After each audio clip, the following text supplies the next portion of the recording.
So hello everyone, welcome back to our channel. आज इस video में हम लोग most expected questions of reproductive health solve करेंगे। जो ह्यूमन रिप्रोडक्शन के मोस्ट एक्सपेक्टेड क्वेश्चंस है उसके वीडियो ऑलरेडी अपलोड हो चुके हैं, तो उसको आप जाके चेक कर लीजिए और आज हम लोग इसको सॉल्व करेंगे। सो चलिए शुरू करते हैं। आज सबसे पहला क्वेश्चन आपका दिया है कि which one of the following is an example of hormone releasing IUD.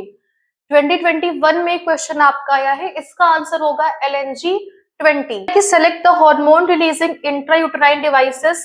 2019 में क्वेश्चन आया है, तो इसका आंसर आपका हो जाएगा प्रोजेस्टासर्ट एंड LNG-20। फिर आपका क्वेश्चन है कि प्रोजेस्टेरॉन्स अलोन और in combination with estrogens can be used as a contraceptive in the form of. 2020 में क्वेश्चन आया है, तो इसको आप यूज कर सकते हैं in the form of pills, injections and implants. फिर क्वेश्चन है which of the following is a correct statements. इसका आंसर हो जाएगा कि IUDs increase phagocytosis of sperms in the uterus. फिर क्वेश्चन है कि which of the following contraceptive methods do involve a role of hormone. तो barrier method नहीं, lactational amenorrhea हाँ ये करता है, पिल्स भी करता है बट बैरियर मेथड नहीं करता है। फिर है कॉपर टी, नहीं करता, पिल्स करता है, इमरजेंसी कॉन्ट्रासेप्टिव्स करते हैं। फिर है पिल्स, ये करता है, इमरजेंसी कॉन्ट्रासेप्टिव करता है बट बैरियर मेथड नहीं करता है। यहाँ पे lactational amenorrhoea, pills, emergency contraceptives ये सारे ही हॉर्मोन्स का रोल इन्वॉल्व करते हैं, यानी कि आपका आंसर हो जाएगा डी। उसके बाद है the function of copper ions in copper releasing IUDs is.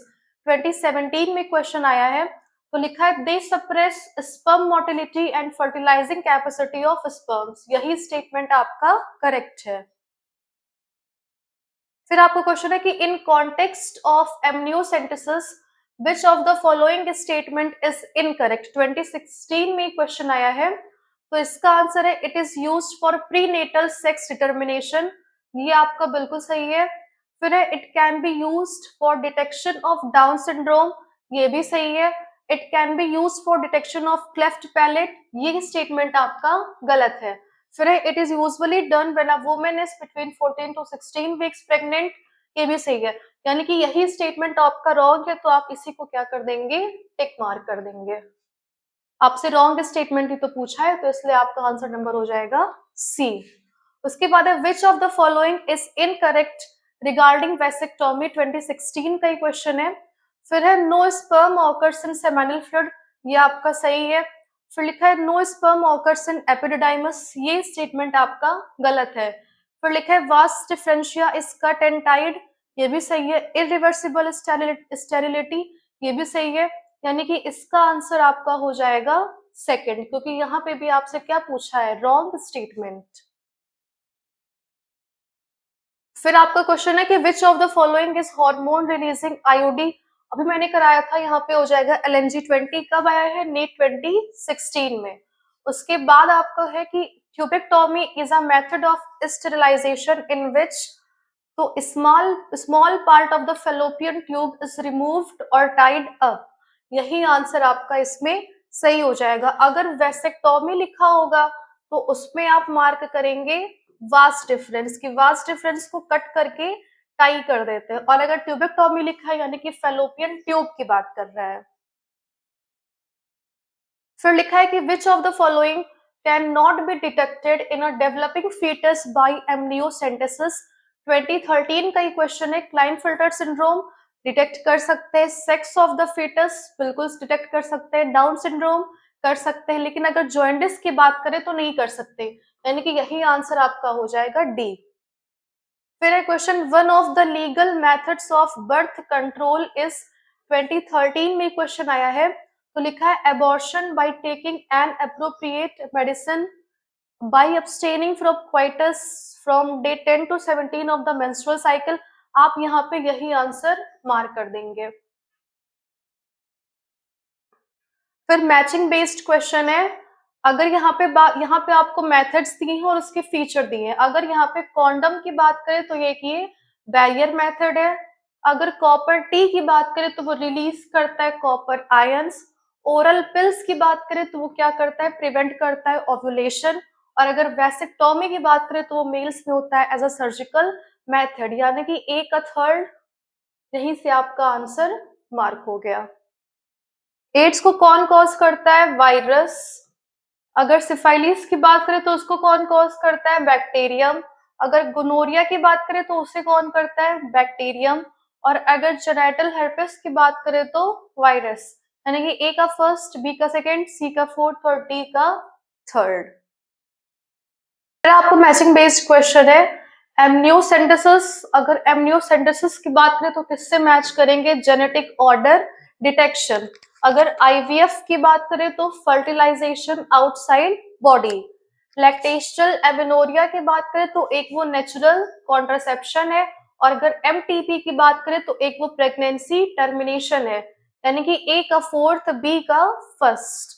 यहाँ पे ये आंसर आप मार्क करेंगे, ए का फोर्थ, बी का फर्स्ट। फिर है डायफ्राम। अगर डायफ्राम की बात करें तो वो भी एक बैरियर मेथड है। पिल्स की बात करें तो वो एक हार्मोनल मेथड है। ट्यूबेक्टोमी की बात करें तो वो एक सर्जिकल मेथड है, और अगर आईयूडी की बात करें तो एक वो इंट्रायूटेराइन डिवाइस है। तो यानी कि ए का सेकेंड, बी का फर्स्ट। ए का सेकेंड, बी का फर्स्ट। फिर क्वेश्चन है कि पॉपुलेशन एक्सप्लोजन। पॉपुलेशन एक्सप्लोजन होगा तो पॉपुलेशन में रैपिड इंक्रीज हो जाएगा। रिप्रोडक्टिव हेल्थ का मतलब है कि आप फिजिकल और मेंटल ठीक रहे। उसके बाद है इनफर्टिलिटी। इनफर्टिलिटी में बेबी कंसीव नहीं किया जा सकता, यानी कि इनएबिलिटी टू कंसीव। और एसटीडी की बात करें तो सेक्सुअली ट्रांसमिटेड डिसीज, यानी कि ए का सेकेंड और बी का थर्ड। तो आप यहां से ये आंसर मार्क कर देंगे। फिर लिखा है medical termination of pregnancy is considered safe up to. तो इसका आंसर हो जाएगा आपका 12 वीक्स। फिर है कॉपर आयंस रिलीज फ्रॉम आयोडीज तो इंक्रीज स्पर्म मोटिलिटी, ये गलत हो जाएगा। सप्रेस स्पर्म मोटिलिटी, तो ये आपका सही हो जाएगा।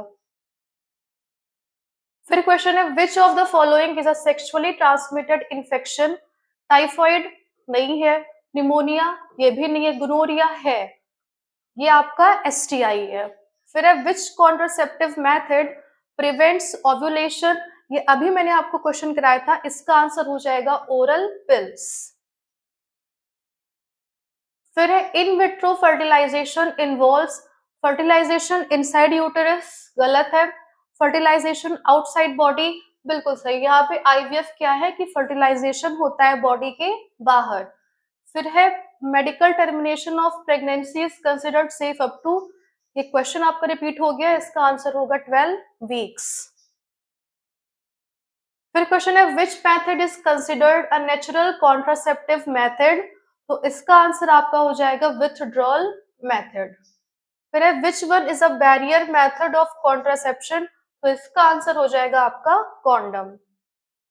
फिर क्वेश्चन है सहेली इज। तो इसका आंसर आपका हो जाएगा नॉन स्टेरॉइडल ओरल कॉन्ट्रासेप्टिव। फिर है lactational amenorrhoea is related to artificial contraception, गलत। नेचुरल कॉन्ट्रासेप्शन, ये आपका बिल्कुल सही है।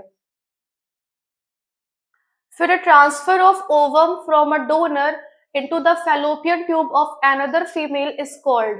तो आईवीएफ नहीं होगा, जिफ्ट नहीं होगा, यहाँ पे होगा गिफ्ट। एक तरह से आप याद कर सकते हैं कि एक फीमेल दूसरे फीमेल को क्या दे रही है? गिफ्ट दे रही है। क्या दे रही है यहाँ पे? ओवम। फिर है zygote intrafallopian transfer is indicated when embryo is transferred into uterus, ये आपका गलत है। फिर है जाइगोट और early embryo is transferred into fallopian tube, ये आंसर आपका सही है। यहीं से आपको पता चल रहा है कि किसका ट्रांसफर हो रहा है, जाइगोट का।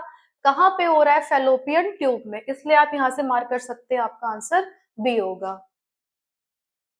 फिर लिखा है विच art involves direct injection of sperm into ovum. AIPMT 2015 का क्वेश्चन है, तो इसका आंसर हो जाएगा आईसीएसआई, यानी कि इंट्रासाइटोप्लाज्मिक स्पर्म इंजेक्शन। फिर है embryo with more than 8 blastomeres is transferred into. तो इसका आंसर आपका हो जाएगा यूटेरस। फिर है question gamete intrafallopian transfer is useful when female can not produce ova. फिर test tube baby programme involves, तो इसका आंसर हो जाएगा IVF followed by embryo transfer. फिर क्वेश्चन है which technique is best suited for very low sperm count, अभी मैंने बताया था यहाँ पे हो जाएगा आईसीएसआई। फिर है which of the following correctly matches, तो इस गिफ्ट जाइगोट ट्रांसफर गलत, इसमें ओवम का ट्रांसफर होता है। फिर है जिफ्ट गैमेट ट्रांसफर, ये आपका गलत है। ICSI sperm injection into ovum, ये आपका बिल्कुल सही है। सो रिप्रोडक्टिव हेल्थ के कुछ मोस्ट रिपीटेड क्वेश्चंस थे, आप इनको सॉल्व करिए। बाकी फिर कोई क्वेरीज आती है तो उसको कमेंट में आप मुझे बोल दीजिए, मैं उस क्वेरी को दूर करने की पूरी कोशिश करूंगी। सो आज के लिए थैंक यू।